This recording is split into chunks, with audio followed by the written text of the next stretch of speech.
जब से इस घर में आई हूँ ना, नौकर बना के रख दिए हो। जानते हो, लोग हमको नौकरानी कहते हैं, नौकरानी। अच्छा, तुम्हें नौकरानी लोग क्यों कहते हैं? घर का सारा काम हम करते हैं, बर्तन हम मांजते हैं, कपड़ा हम धोते हैं, सारा काम हम करते हैं, और तुम नौकरानी कैसे हो गई? नौकर की जो मेहरारू होती है वो नौकरानी ही कहलाती हैं, तो हम है नौकरानी। अच्छा जी, घर का काम करने में हम नौकर और तुम मेरी पत्नी हो तो नौकरानी। वाह वाह वाह, ये कौन सी बात हो गई? घर का काम है, हम लोग नहीं करेंगे तो क्या बाहरी लोग करेंगे? हर लोग तो अपने घर का काम करते हैं, ये कौन सी बड़ी बात हो गई?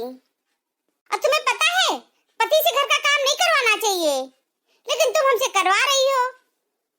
पाप चढ़ेगा तुम्हारे ऊपर।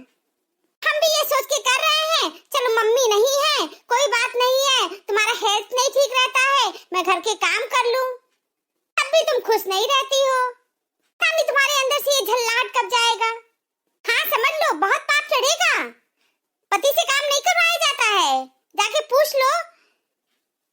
कहीं भी हर जगह तो जाती आती हो, कोई अपने पति से काम घर का नहीं करवाता है।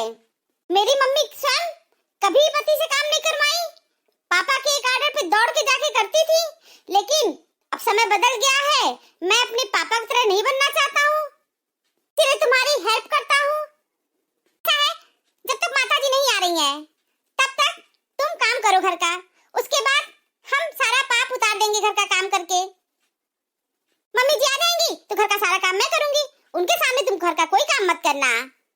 इस तरह जो तुम अभी काम कर रहे हो, जो मेरे पर पाप चढ़ा है, सारा पाप उतर जाएगा, उतार दूंगी पाप, सब बराबरी का चलेगा। तो अभी फिलहाल थोड़ा पुण्य कमा लो, मन में काम आएगा। तो अगले जन्म में कोई पाप की हूँ, इसलिए औरत जाति में जन्म ली हूँ, और हमको तो काम करना ही पड़ेगा, क्योंकि हम घर का काम करेंगे, बाहर का काम करेंगे, तो हमारे पर कोई पाप नहीं लगेगा, क्योंकि हम लोग पुण्य का काम करते हैं। पुरुष या पति घर का काम कर देंगे तो उनके पर पाप लगेगा। हमारे बड़े बुजुर्ग रीति रिवाज, प्रथा, परंपरा बहुत अच्छा बना के गए हैं। उनकी बुद्धि को प्रणाम करते हैं कि क्या समाज बना के गए हैं कि पति घर का काम करे तो वो पाप है, एक औरत घर का काम करे तो वो पुण्य है। वाह वाह वाह, पाप पुण्य से बढ़िया जोड़ दिए हैं। इसी तरह औरतों को पाप पुण्य का भय दिखा करके उनसे घर का सारा काम करवाया जाता है। अरे तुम तो लंबा चौड़ा भाषण देने लगी, मैं तो खुद भी सब बात को नहीं मानता हूँ। एक बात कह दिया कि लोग ऐसा कहते हैं कि पति से घर का काम नहीं करवाना चाहिए क्योंकि पाप लगेगा। मैं ये सब फालतू बात मानता भी नहीं हूँ, न सोचता हूँ। हाँ, थोड़ा घर का माहौल न बिगड़े इसलिए मम्मी के सामने कंप्रोमाइज करता हूँ। मम्मी बुजुर्ग हो गई हैं और चिक चिक चिक चिक करने लगेंगी, इसलिए नहीं करता हूँ ये सब। तुम सच सच बताओ, मैं चुपके तुम्हारी बहुत हेल्प करता हूँ। ऑफिस से आके मैं बहुत सारा काम करता हूँ तुम्हारा चुपके। हाँ हाँ बिल्कुल करते हो, मैं कहाँ मुकर रही हूँ उन सब बातों से। घर तुम्हारा है, इस घर की जिम्मेदारी भी तुम्हारी है, काम भी तुम्हारा है। एडी सुनो। हाँ मैं सुन तो रहा हूँ, तुम बोलती रहो। कह रही हूँ ना कि अगर बर्तन धुल लिए हो ना तो मेरे लिए एक कप कॉफी बना के ले आओ।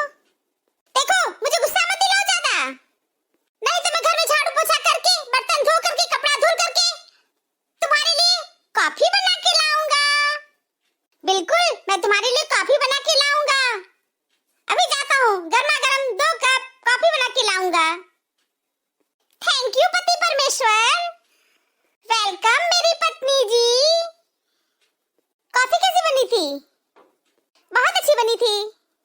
चलो भला तुम्हें पसंद तो आया। ये बताओ तुम बात बात में झगड़ा क्यों करती हो हमसे? कहाँ झगड़ा करती हो? इसमें तो बहुत प्यार से बोल रही हो ना? हाँ इसमें तो तुम प्यार से बोल रही हो क्योंकि मैं घर का काम कर रहा हूँ। अभी मम्मी आ जाएंगी तो तुम पागलों की तरह चिल्लाना शुरू कर दोगी, तो मुझे पागल वागल ना बनाओ। हाँ तुम पागल नहीं हो, लेकिन मैं यही कहना चाहता हूँ घर के माहौल को समझा करो। क्या है ना, हम लोग परिस्थितियों को नहीं बदल सकते हैं, टाइम को जरूर चेंज कर सकते हैं, और मम्मी को तो जानती ही हो। मैं हमेशा चाहता हूँ कि घर में शांति बना रहे, एक खुशनुमा माहौल रहे। हाँ शांति तो हमको भी अच्छी लगती है। हाँ तो प्लीज मम्मी आ जाएंगी ना तो चिल्ला चिल्ली मत करना। ठीक है बाबा, नहीं करूंगी। क्या है ना, हम लोग बड़े बुजुर्ग को अब नहीं सकते, न उनके माइंड को चेंज कर सकते हैं, न उनकी सोच को बदल सकते हैं। वो जैसे हैं वैसे ही उनको स्वीकार कर लिया जाए। क्या है ना, बुजुर्ग होने के बाद ना वो लोग चिड़चिड़े हो जाते हैं, उनकी शारीरिक क्षमता घट जाती है। अब वो असहाय अपने आप को महसूस करते हैं। उनको लगता है ना हमारे बच्चे हमारा कहना नहीं सुन रहे हैं, हमारा सम्मान भी नहीं कर रहे हैं। इसलिए यही कहूंगा, उनकी छोटी छोटी बातों को इग्नोर कर दिया करो। ठीक है बाबा, कर दूंगी। जिस इंसान को सच बोलने की आदत होती है, लोग सबसे ज्यादा गलत उसी को ही समझते हैं। खुल जाएंगे सभी रास्ते, रुकावटों से लड़ तो सही, सब होगा हासिल, तू जिद पर अड़ तो सही। शिकायतों की भी अपनी इज्जत है, हर किसी से नहीं की जाती।